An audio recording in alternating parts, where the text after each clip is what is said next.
Kapatid, may mga pagkakataon po ba sa buhay mo na parang pakiramdam mo hindi sinasagot ng Diyos ang mga panalangin mo? Na paulit-ulit kang nananalangin pero parang walang nangyayari. At minsan dumadating ka sa sitwasyon na napapagod ka na, nangihina ka na, at parang gusto mo nang sumuko. Pero ngayon kapatid, may mensahe ang Panginoon para sa'yo. Never give up in prayer. Sa Book of Luke chapter 18 verse 1 to 8 mga kapatid, nagkwento po ang Panginoong Hesus tungkol sa isang balo o widow at sa isang hukom. Ano po? Ang widow po noong panahon na iyon ay mahina sa lipunan. Wala siyang kapangyarihan, pera o taong magtatanggol sa kanya. Ngunit mayroon siyang isang bagay, persistence, ano po, katyagaan. Yung widow po na binanggit ng Panginoong Hesus ay ulit-ulit na lumalapit sa hukom. Ano po? Para humingi ng justice. At kahit ang hukom ay hindi makadiyos at walang malasakit, napilitan siyang pakinggan ng babae dahil sa kanyang pagtsatsaga. Ano po? At dito gusto kong ipakita sa bawat isa sa atin ng ating Panginoon na kung ang unjustice judge nga po ay kayang tumugon at tumulong dahil sa pagiging persistence ng isang tao, gaano pa kaya ang Diyos na mapagmahal at matuwid?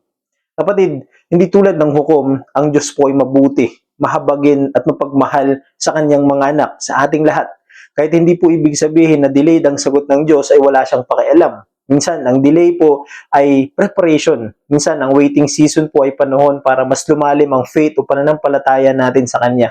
Sabi nga po sa 1 Thessalonians chapter 5 verse 17, pray without ceasing. Ano po? At sabi din sa Book of Philippians chapter 4 verse 6, do not be anxious about anything, but in every situation, by prayer and petition, present your request to God. Mga kapatid, prayer is not a magic words. Ano po? Ang panalangin ay relasyon sa Diyos. Ito po ay way natin upang dumulog sa Kanya. Kaya kapag nananalangin po tayo, pinapakita natin na nagtitiwala tayo sa Panginoong Hesus at umaasa tayo sa Kanya. Gaya po ni Hannah sa Bible, ano po, matagal siyang nanalangin sa Diyos para magkaanak at dinidig po siya ng Diyos. Si Daniel naman, na patuloy pong nanalangin sa Diyos kahit may banta ng kamatayan sa kanya. At ang Panginoong Hesus po mismo na madalas manalangin sa Ama. Kaya mga kapatid, kung ang Panginoong Hesus nga po mismo, ano po, ay nananalangin, gaano pa po kaya tayo na masigit na nangangailangan sa Diyos? Mga kapatid, huwag po nating tigilan ang pananalangin. Ano po?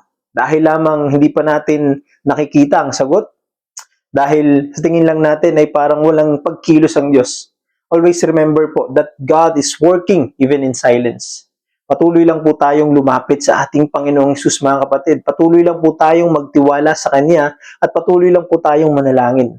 Dahil ang Diyos ay hindi nakakalimot sa Kanyang mga anak. At sa tamang panahon mga kapatid, sasagot siya ayon sa Kanyang perpektong kalooban. Amen?